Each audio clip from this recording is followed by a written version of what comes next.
and my tie to Indianapolis as well, Indianapolis as well as Herman Whitfield III.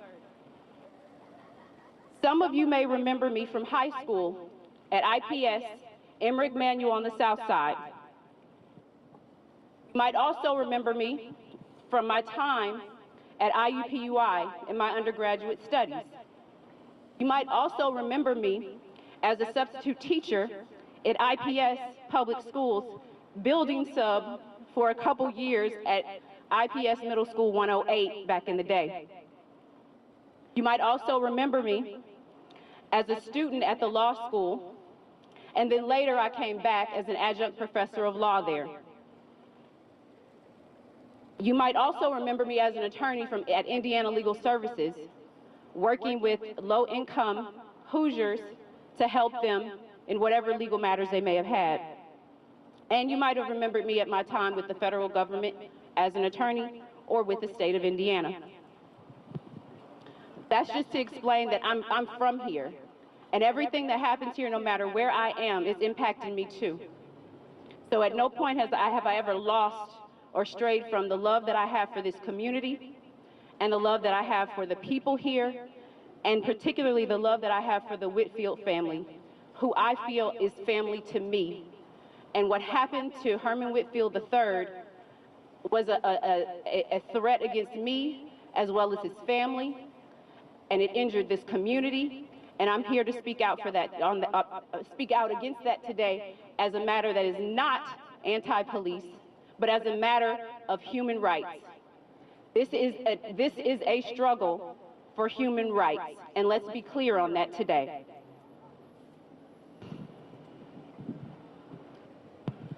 I want to acknowledge that it is Reverend Dr. Martin Luther King Jr. Day today, and I feel there is no better spirit to invoke today to impress upon us and inspire us as we join this fight for worldwide human rights.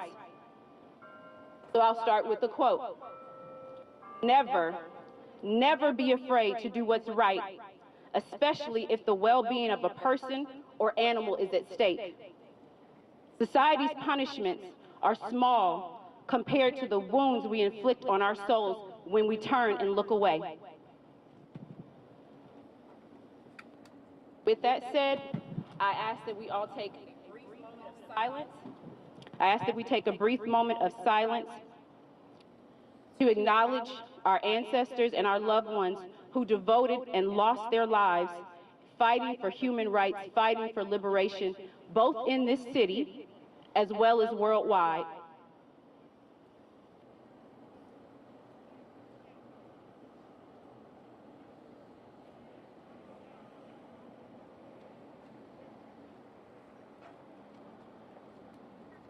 As I turn the focus of this human rights struggle onto what happened to Herman Whitfield III, I want to begin with one of his favorite quotes from Zora Neale Hurston. If you're silent about your pain, they'll kill you and say you enjoyed it.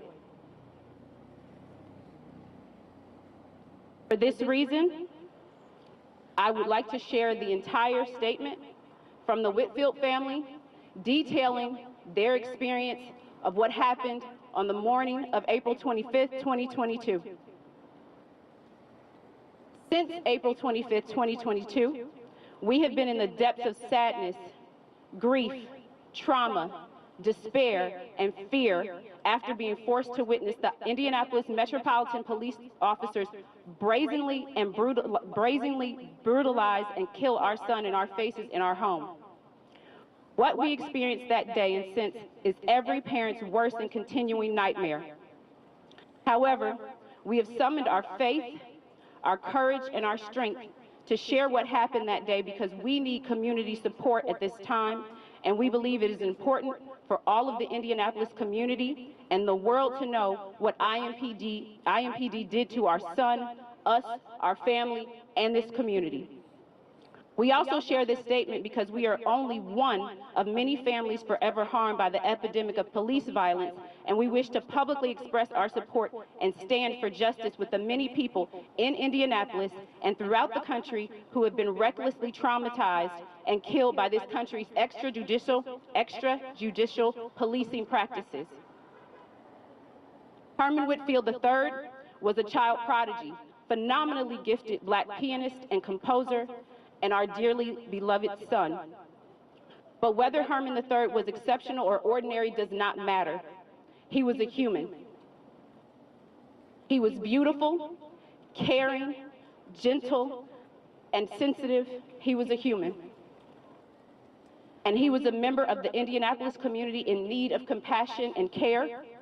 Yet at the lowest point of Herman Whitfield III's life, the IMPD denied him any compassion as they brutalized and killed him, with no justification for doing so. We think that it has been clearly shown, even with the previously released video edited footage by IMPD, that IMPD did not follow its own procedures or policy when they killed Herman Whitfield III. Before daylight on April 25th, 2022, Herman Whitfield III was experiencing unexpected severe mental health symptoms and had a minor injury to his face. We were never fearful of our son, and he never threatened us in any way. We simply wanted Herman to go to the hospital. We called 911 and requested urgent medical care to help our son, as we understood that health professionals and negotiators could help us get Herman III the care that he needed. Instead of an ambulance, six IMPD police officers arrived at our home. We were confused to see the IMPD officers. When they came to our door, Herman's father, Herman Jr., asked the officers where the ambulance was, and we told the officers that we wanted Herman III to go to the hospital. The officers never told us that they intended to use tasers or handcuffs on our son. And we never considered this type of force would ever be used in responding to a call to help our son, an unarmed and non-threatening person in need of medical care. We were with our son the entire time that the IMPD officers interacted with him. He was never aggressive, and he never posed any threat to us or any of the officers. Without any provocation or warning to Herman III or us, the IMPD officers tasered our son once and then again.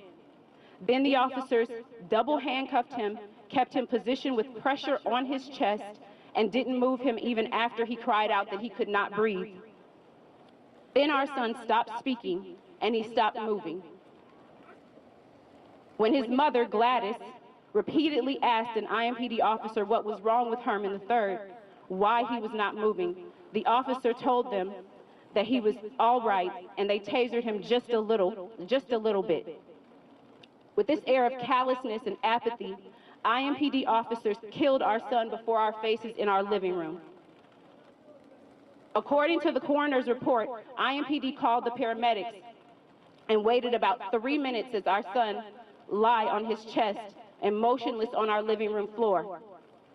When the paramedics came into our home, someone finally tried to save Herman III's life, but the paramedics could not resuscitate him. Then they put him on a stretcher and took him outside.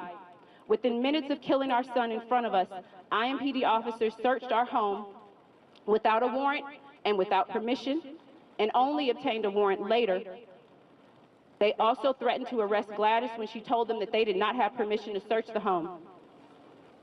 Rather than escort us to the hospital to spend our last few moments with our son, the police told us that we could not leave our home. So we called an attorney for help. Meanwhile, we managed to escape our home by backing out of our garage while the police chased us down the driveway. By the time we arrived at the hospital, we were told that our son had been pronounced dead and that we could not see him. But we insisted, and several hours later, we were finally allowed to see our son's body, and only under IMPD's watch. In July 2022, after nearly 3 months of waiting, we received the coroner's report, which confirmed that IMPD caused Herman III's death and documented extensive cuts and internal bleeding in Herman's head, his neck, his chest, his abdomen, his arms, his wrists, his left knee, and his ankle. Since April 2022, IMPD has refused requests and multiple calls to release the complete and unedited body camera footage from all of the police officers who came to their home. Initially, and this is the only footage that they have released, is that they released to the public. The police have only released a voiced-over heavily narrated and edited and skewed compilation of the body camera footage. But even with the video footage that IMPD released, it shows procedures and policies that were violated when they killed Herman Whitfield III. At this time, I would again ask both for what I call a breath of unity and a moment of silence as we acknowledge the lives that have been lost, including Herman Whitfield III's and others in this community. So if we can all join together with a deep inhale, an exhale, and a few seconds of silence.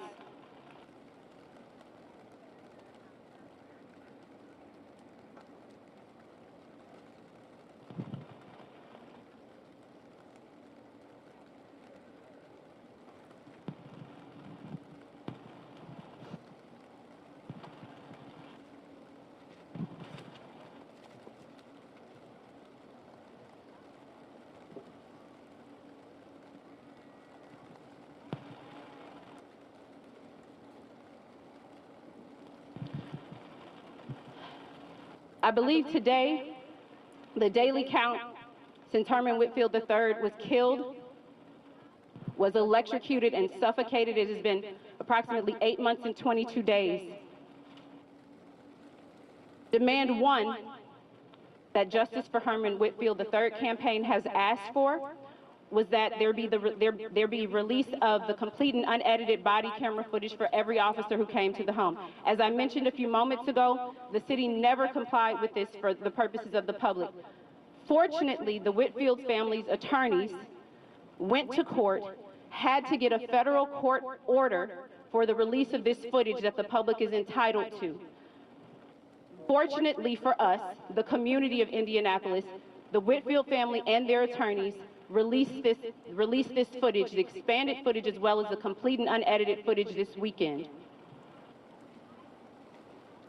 I want to go through, for those who haven't seen it, for those who don't have the stomach to watch the brutality that occurred in this city that morning, I want to provide a few highlights that challenge the initial narrative that IMPD presented to the public. First, at no point was Herman Whitfield III aggressive or charging or running toward any officer. If you've seen the video and if you watch the video, either the compilation released by the attorneys, or if you watch the full video, you will see that Herman Whitfield III was running away from officers as they pursued him throughout the entire encounter. One of the other things that you will see is that Officer Vert told Officer Sanchez to hold position in an empty doorway that they anticipated Herman Whitfield III entering. Herman was not there, no one was there. But instead, they held the taser positioned and aimed and ready to go. It was never in response to anything Herman Whitfield III was doing. They planned to taser him by standing at that doorway with the taser aimed. Once Herman did appear in that doorway, he began to run again away from the officers. Thereafter, Officer Sanchez extended the taser, shot the taser at him, bringing him down, electrocuting him, not once but twice. Then the officers tackled him and suffocated him. During this time period where he was held with his head down, prone, on his chest, double handcuffed, one of the officers, Officer Matthew, inquired whether they should turn Herman over. Officer Ahmad responded that they should not. In total, the officers held Herman Whitfield III face down and prone on the floor and handcuffed for a total of 5.5 minutes after he made his last sounds. During those 5.5 minutes, no one administered CPR to Herman Whitfield III.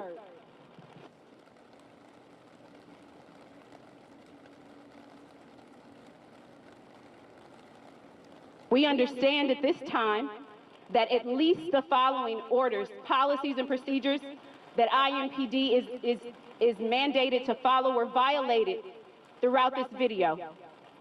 IMPD General Order 1.32IE,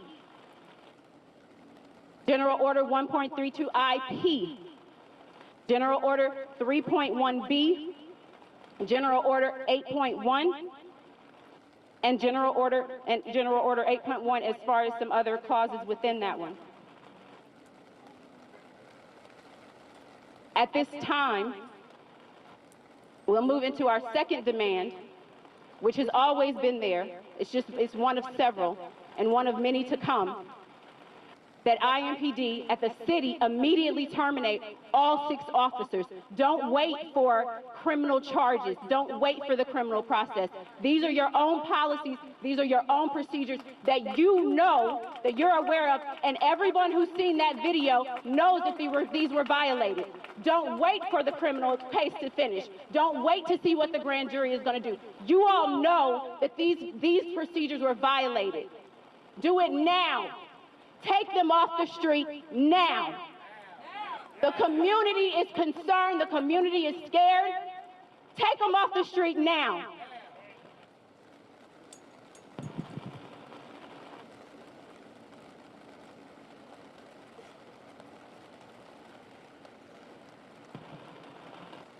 At this time, I'd like to extend an invitation to activists throughout the city to join with us in our demands. We've only articulated 1 and 2 today, but number 2 is needed immediately. The officers need to go. There's no excuse for that.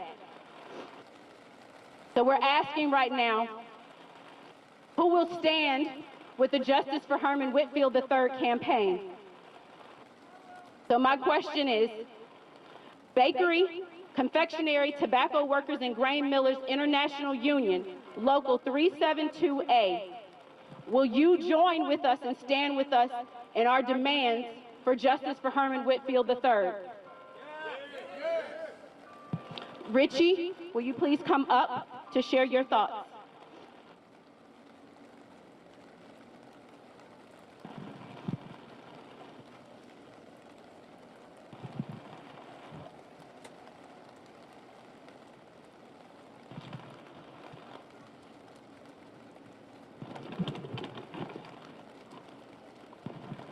Hello, everybody. Can you hear me? I'm pretty loud without the microphone, but we're going to use the microphone. Again, my name is Richie Griffin, and I'm here in solidarity from my siblings at the Bakery, Confectionery, Tobacco, Grain Millers Union, Local 372A here in Indianapolis. I'm honored to be here on such a special day as we remember Dr. Martin Luther King Jr., but our hearts are broken because of the tragedy that was committed by the Indianapolis Metropolitan Police Department.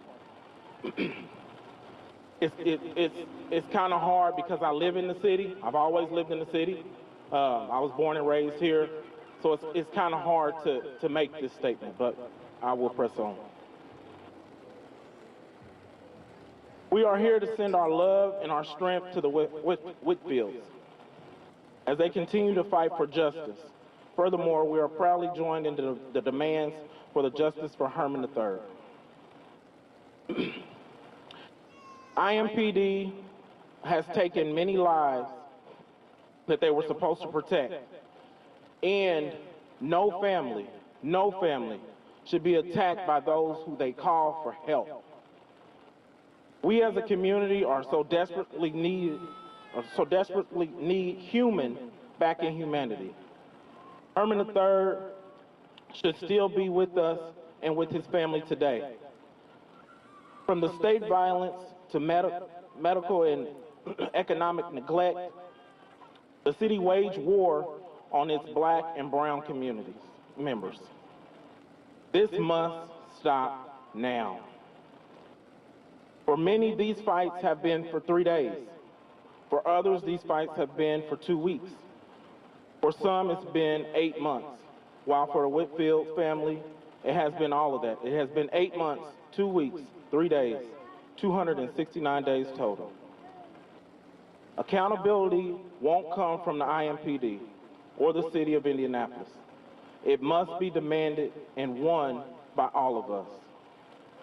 The BCTGM joins the Whitfield family, Justice for Herman III, and the members of his community in fighting for justice.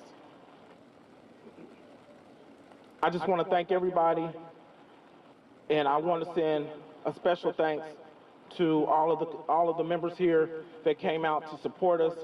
And again, I'm from Local 372A here in Indianapolis. My name is Richie Griffin. Thank you. I appreciate it.